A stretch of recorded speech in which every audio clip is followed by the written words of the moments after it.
Hey folks, Dale here with Open Road Outfitters. In this video, I'm going to show you how to install the optional Aero Cooler for the Timeout camper. At highway speeds, the Aero Cooler shapes the air over the front of the camper and helps it tow very smoothly. And it offers a spot to tuck a cooler. You just need a few tools for this: a drill with a sharp 3/16 inch bit, a rivet tool, and a clamp.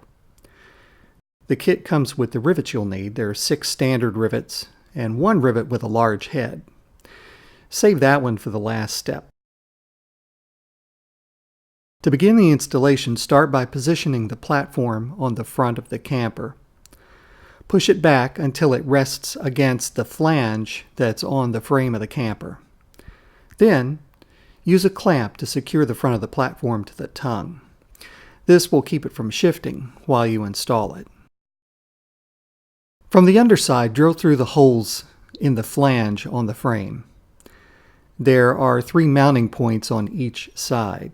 I usually drill 1 hole on each side first and install the first 2 rivets just to secure the platform.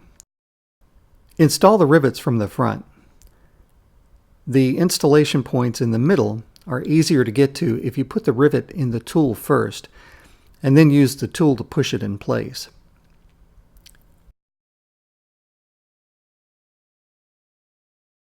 When you have the back rivets in place, you can remove the clamp and install the front rivet. After you get through the fiberglass, remember, you'll be drilling through 1/8 inch steel, so go slow and let the bit do the work. When you've installed the front rivet, you're done. Load up your cooler and you're ready to head for the hills. Or at least take it for a spin around the cul-de-sac. If you'd like more information about motorcycle camping or campers, hitches, or wiring, check out my other YouTube videos and subscribe to my YouTube channel. And be sure to visit me at openroadoutfitters.com. Until next time, this is Dale with Open Road Outfitters, wishing you many happy journeys.